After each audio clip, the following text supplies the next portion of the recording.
Stay tuned for some important announcements immediately following the service. In 1838, a man named Charles Wheatstone developed a way, or stereopsis, of looking at, of showing depth in pictures. Sir Daniel Brewster kind of streamlined the work that he had done, that Wheatstone had done. And on September 27, 1922, a film called The Power of Love, they developed what we call 3D glasses. It's a way of taking colors, red, green, red, and blue, and showing depth or perception. It's a way that you can look at the same thing, but when you look at it through the right lenses, you get to see more. Changes depth, changes based upon your perception. It's what you see. I would surmise that perception is so important. An old man was sitting by a fence. A young man passes by in a car, sees the old man and says, "You got to tell me, how do you do this all the time? Just sit here and watch cars go by as you sit at this fence." The old man said, "What I do really isn't different from what you do. Tell me, how do you do it? How do you sit in a car and watch fences go by?" It's all about perception. One writer said that when the brothers of David saw Goliath, they said, "Goliath is too big for us to kill." David said, "No, Goliath is too big for me to miss."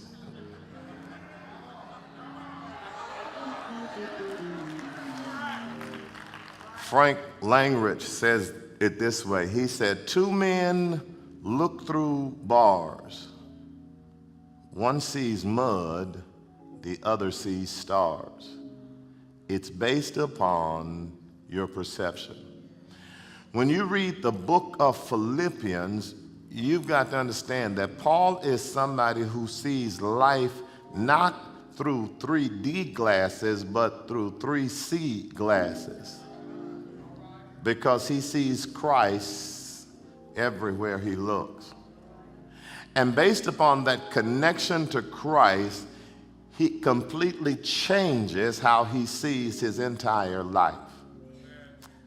And I want to offer this challenge to you, that it may be that you need to develop that love with Christ, that you become so consumed with Jesus that you look at life through 3C glasses. I want to anchor down in the book of Philippians. Now, this is really part one, because to be honest with you, I was going to preach the rest of the chapter today, and by the time I got to verse 20, I was shouting so much that the rest said, "Wait, save us for next week. You'll be too tired to finish." So from Philippians, the first chapter, verses 12 through 20, looking at life through 3C glasses, part one.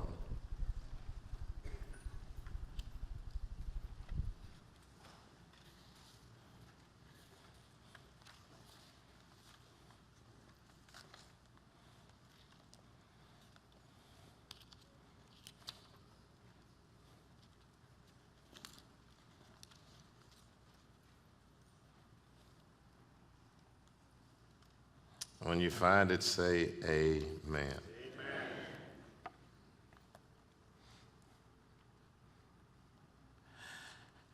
Now I want you to know, brothers and sisters, that's what has happened to me, has actually advanced the gospel, so that it has become known throughout the whole imperial guard and to everyone else that my imprisonment is because I am in Christ. Most of the brothers have gained confidence in the Lord from my imprisonment, and dare even more to speak the word fearlessly. To be sure, some preach Christ out of envy and rivalry, but others out of goodwill.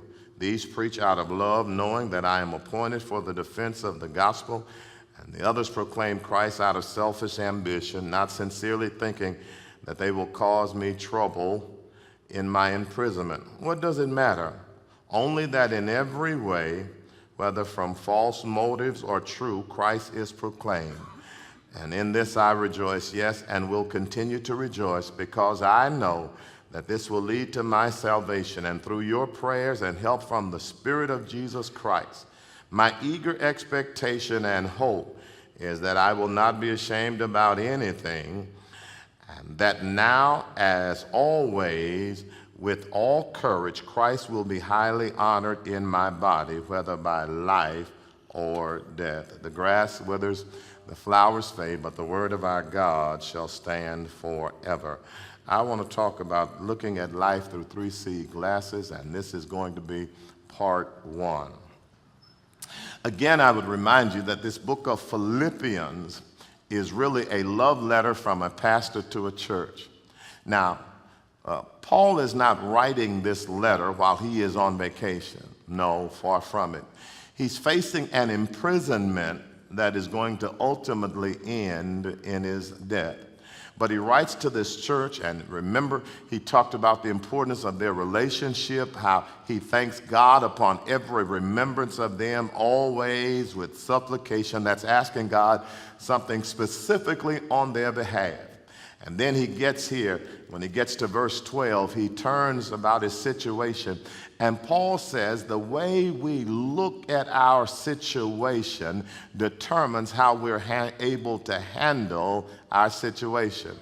And I want to say my desire for this congregation, my desire for each of you individually, is that you would become so intoxicated with Christ that you would look at whatever you're going through the lens of your relationship with Christ.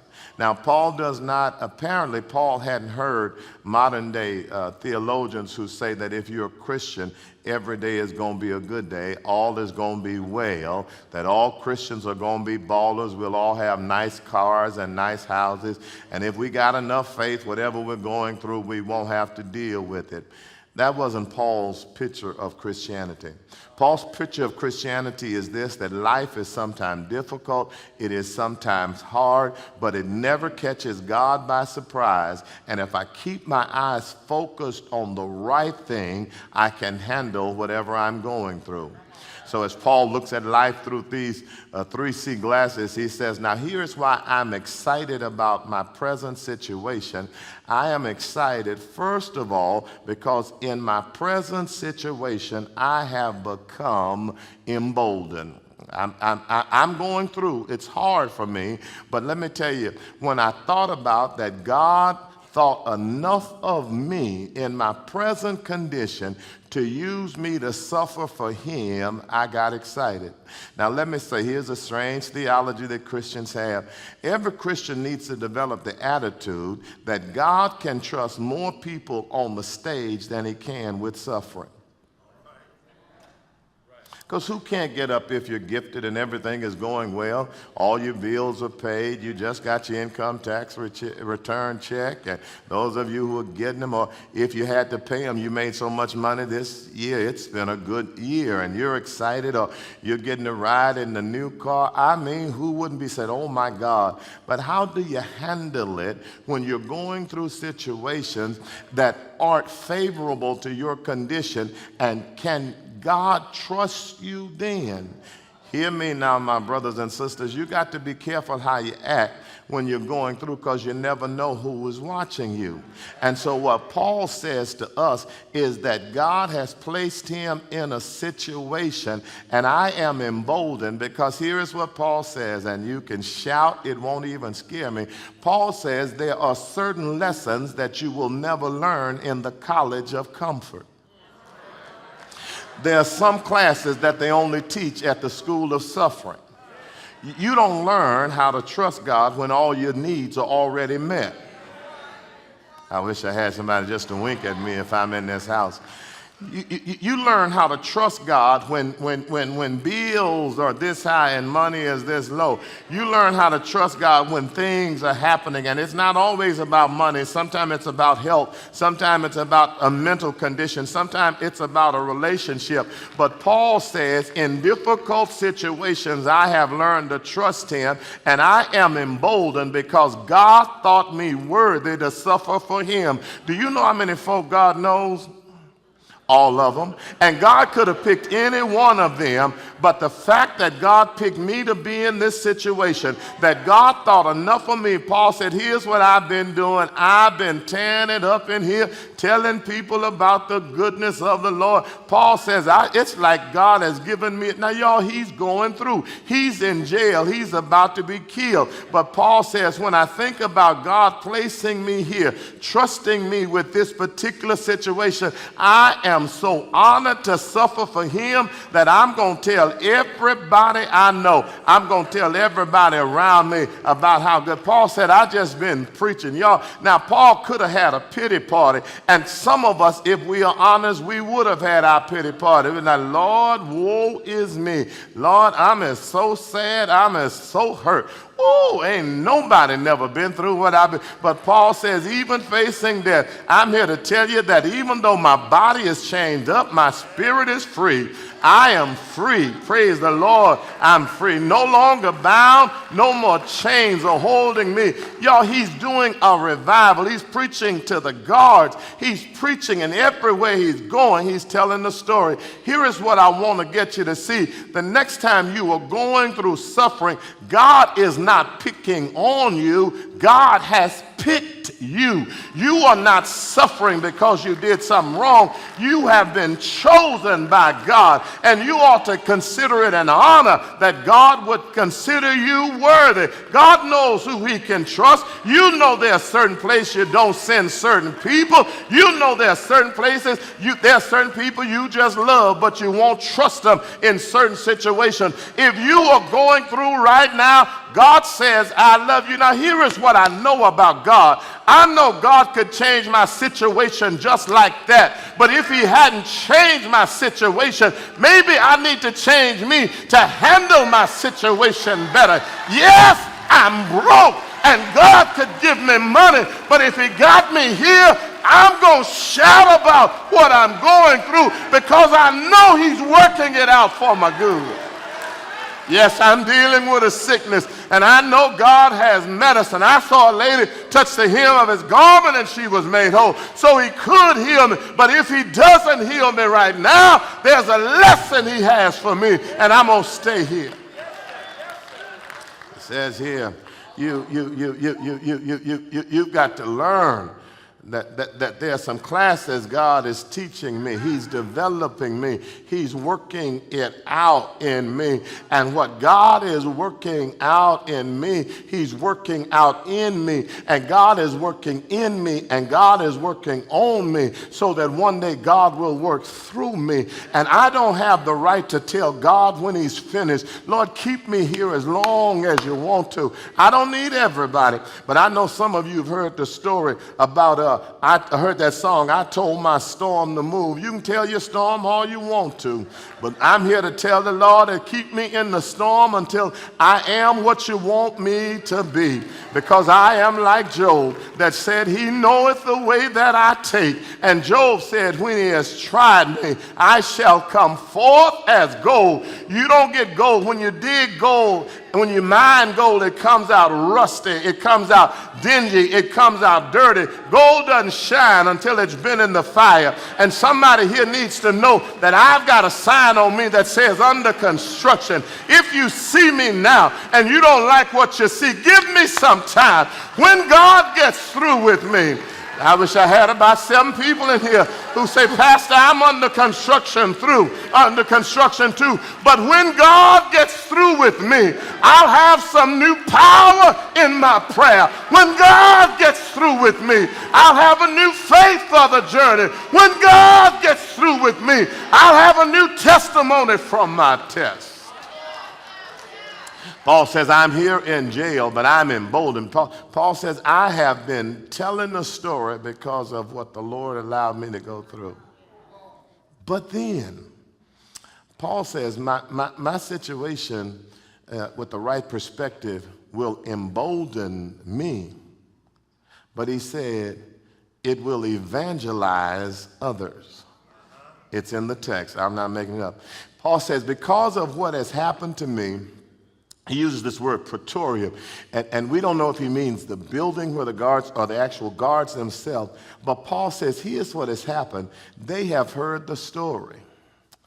Just like there are some classes that are only offered in the school of suffering, there are some pulpits that only pain can build.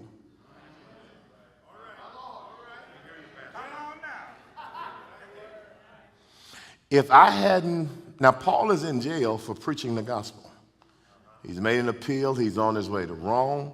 And Paul says that if I hadn't been in this present situation, the people around me wouldn't have heard the gospel. Y'all, the guards are being saved. Because I would have probably been telling the guards something, but it probably wouldn't have had anything to do with Jesus. Oh, y'all ain't gonna let a brother be real up in here. I mean, I told them something about their mama and about their dad. So here's what he's saying. He's saying so the guards are being saved. When they go home, they are telling people about Jesus. Here it is. You see, there is a validation and an authenticity that goes with people who really know how to suffer. Because if you've never lost a loved one, you're going to want to talk to people who've lost a loved one. See, because when you really go through, you throw away all those little cute phrases, let go and let God. I hear preachers get up and say, I know what you're going through. I hear people say, no. And I know then they really don't know. Because if you've really been through, you know when you were going through, you didn't even know how you felt. I don't need everybody. Somebody ought to help me here. Say, sometimes you felt up, sometimes you felt down, sometimes you wanted to, and sometimes you feel guilty for being happy. You don't know how I feel because I don't know how I feel. When you go through, you change how you handle. Now watch this. This blows me away. It's one of the hardest lessons, y'all. One of the hardest lessons I've ever had to learn as a Christian. But it revolutionized how I saw suffering. There are times when you go through that have nothing to do with you.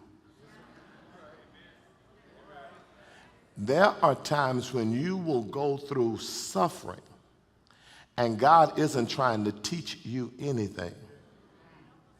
There are times when God will allow you to go through and you are not God's student, you are God's subject.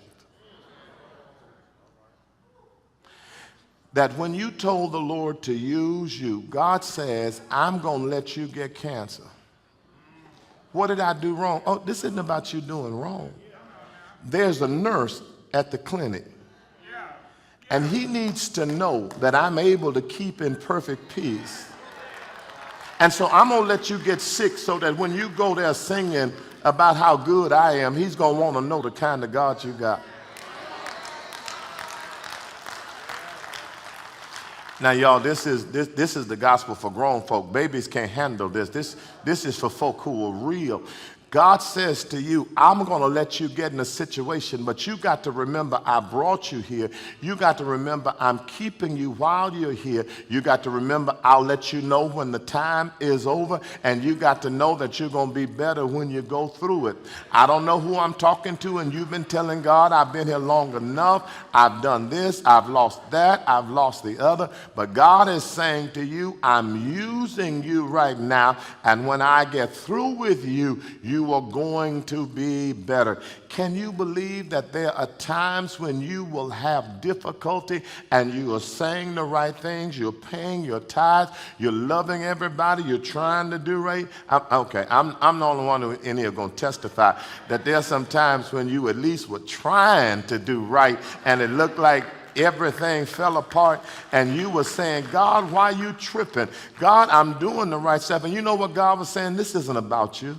that the kingdom is bigger than you. God is saying to you, here's what's going on. There's a brother who sits in the cubicle next to you, and I'm letting you have some difficulties so he can see the kind of God you have, that he knows you ought to be pulling your brains out. He knows last night you should have come into the office drunk, but instead you come in here talking about how good God is. God said, I'm not teaching you anything. I'm teaching you to somebody. I don't need everybody, but I need somebody up here to testify that it may be that I am not the student this time, I'm the subject. And what Paul is saying is, because I got on these glasses, I'm able to see that God is using me for his glory. Here I am in chains, and I'm teaching the prison guard how to be free. Here I am bound, but I'm showing them how to be liberated. Here I am, the men who are going to take my life, I'm showing them how to have life and life more abundantly.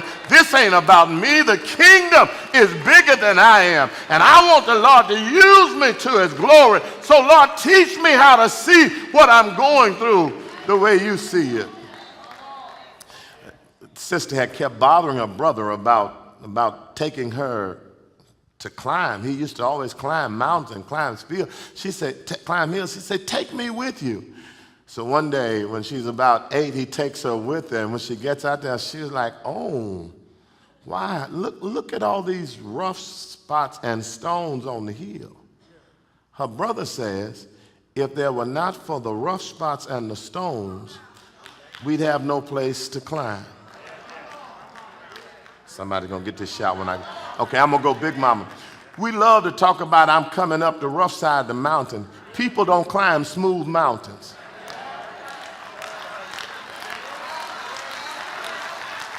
I know it's rough, but I need a place to hold on. Every rocky spot gives me a place to put my hand on my foot. And here is what I know. Every hill I encounter, I get a little higher.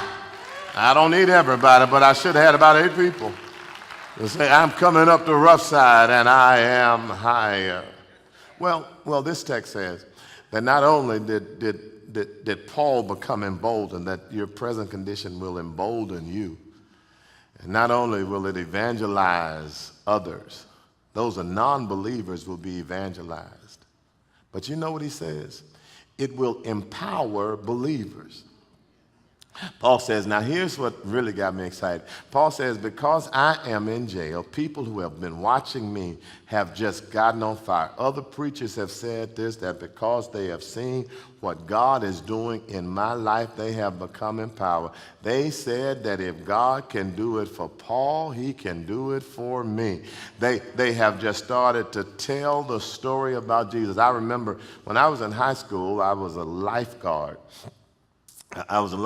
And I remember when they were teaching us how to jump into the water, they teach you how to jump into the water without going underwater. Now, I'm afraid of heights. I'll tell you that up front.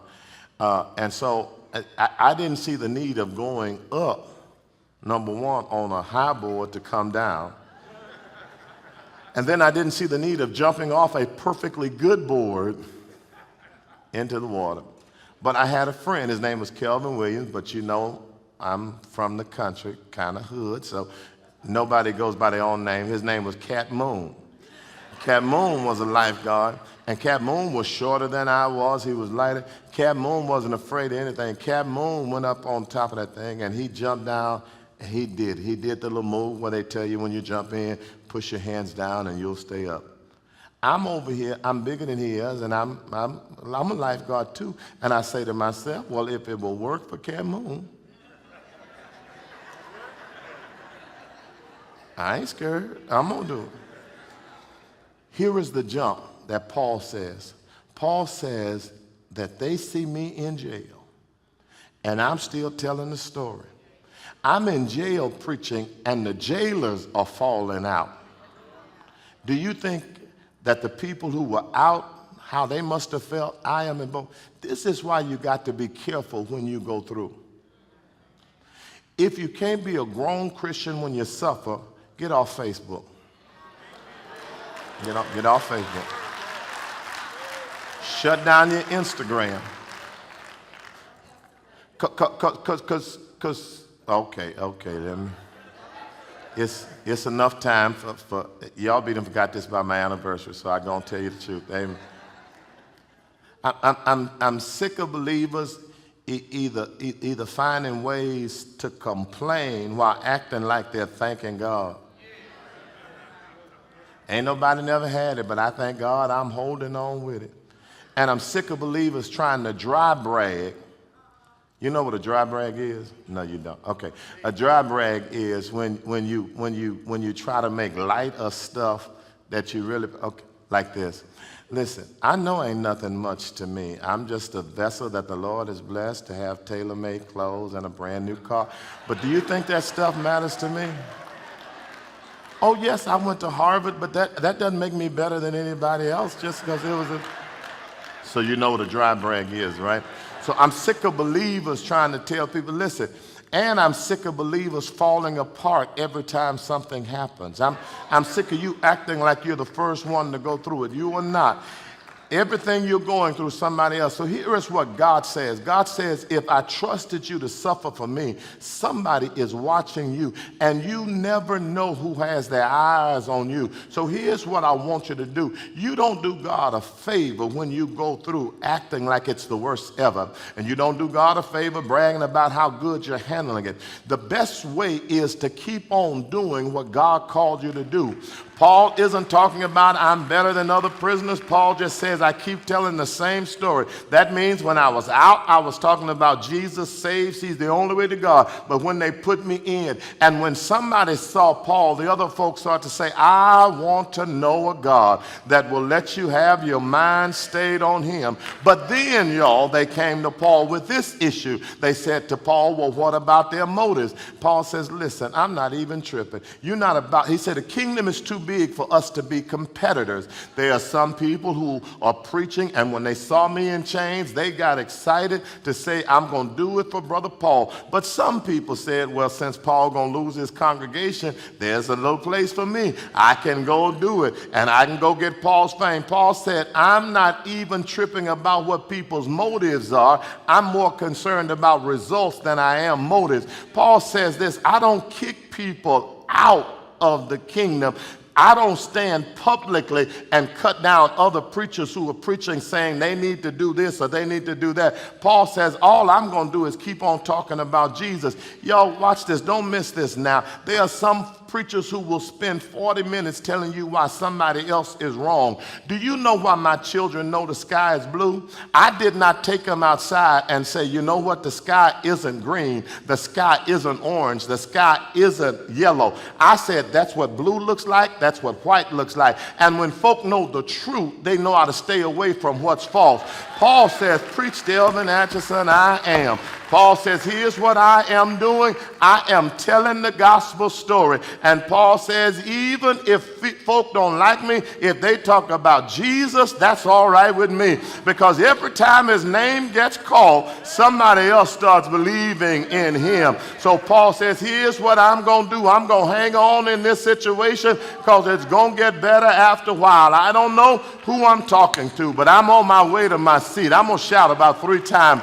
But I'm on my way to my seat when I tell y'all, you got to learn how whatever you're going through to say, I want to see it like Jesus sees it. My perspective is he's going to work it out for my good. And what is not right now is going to be all right after a while. You got to have that kind of conviction. That man, native man whose name is Horatio Spafford. In 1870, his son, his only son, he has 4 daughters and a son. His son dies of typhoid fever. In 1871, the great Chicago fire destroys, just decimates most of his money. Even though he's an attorney, he has made most of his money in real estate. 1873, the downturn in the economy affected whatever little money he has left. So he hears his friend Dwight Moody is going to be preaching in England. He decides to take his family over to England at the last minute because of something that had to do with zoning. His wife and his 4 daughters go ahead, but he decides to stay. As his wife and his daughters are on their way to England, a ship on a ship called the SS Ardeville. Another ship, the Lockney, that's carrying iron ore, pierces that ship and the ship goes down. He gets a report from his wife, who is found 2 days later floating on a plank. All it says is saved alone. The daughters are dead. His son is dead. His money is spent. His wife is stranded. He gets on a boat, and as he is on his way to see his wife, the captain calls him below and said, "This is the spot where your daughters perished." Now, if anybody has a right to be upset, Horatio Spafford has a right. If anybody has a right to talk about nobody knows the trouble I've seen, Spafford has a right. If anybody has a right to say, I've been down so long, being down doesn't even bother me. If anybody has a right to say, I've been in a storm too long, I told a storm to move. If anybody, a man who's lost all of his children and all of his money, but he writes a song. He writes a song, and his song says these words: when peace like a river attended my way, when sorrow like sea billows roll, whatever my lot, thou hast taught me to say, it is well with my soul. He gets to verse 5 and he says, God haste the day when my faith shall be sight. The clouds be rolled back like the scroll. The trumpet shall sound and the Lord shall appear. Even so, it is well with my soul. I don't know what you're going through, but you ought to have an it is well with my soul. It is well. It is well. It is well. Whatever. Whatever. Whatever.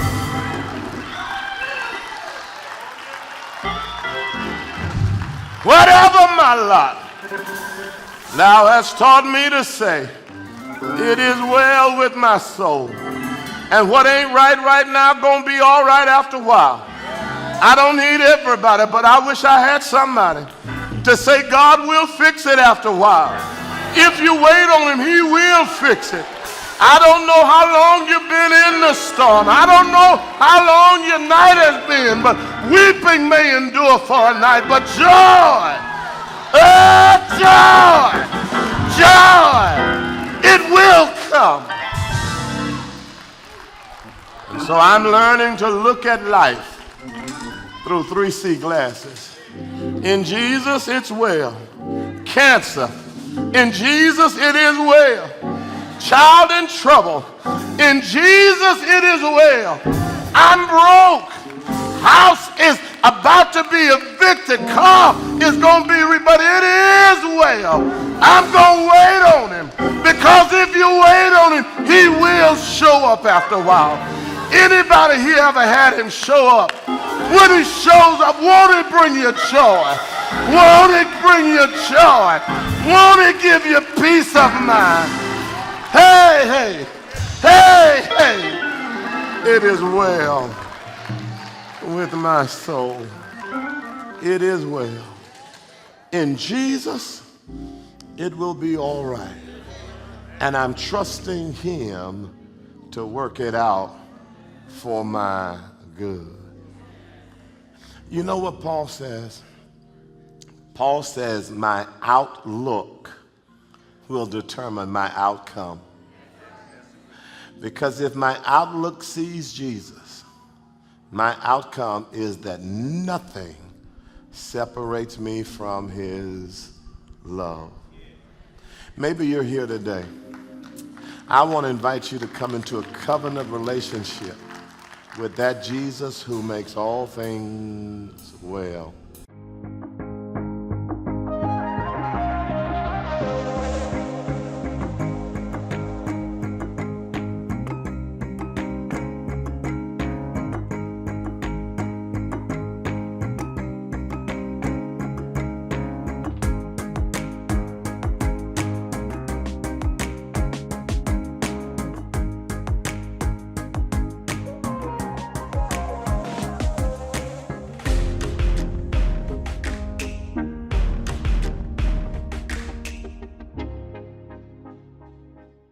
Westside, here are our announcements for the week. The Emergency Preparedness Team will meet on Saturday, June 8th at 8:30 a.m. The highly esteemed and decorated WBC track team's preparation and practice for the summer track season has begun for ages 6 to 18. It is not too late to register, but don't delay. Weekly practices every Monday, Tuesday, and Thursday at Lewisville High School from 6:30 p.m. to 8:15 p.m. For more information, contact Deacon Michael Sidbury at michaelsidbury@msn.com. The WBC Women's Ministry and Emergency Preparedness Team are partnering to present the Women's Annual Self-Defense Workshop on June 8th at 11 a.m. in the Assembly Hall. The instructor for the workshop will be Black Belt instructor George Strickland of Strickland Martial Arts in Flower Mound. Visit WBCCHURCH.org to register. You must be 13 and over to attend, and the cost is $10 per person. Childcare will be provided. If you have not downloaded your Mother's Day portrait, the download link is available at WBCCHURCH.org. On Father's Day, June 16th, we will be taking family portraits immediately following the worship service in the main foyer. Mark your calendars for Vacation Bible School, coming July 15th through the 19th. For additional information regarding any of these announcements and much more, please visit us at WBCChurch.org. Weekly announcements are also available on the Westside YouTube channel. Thank you.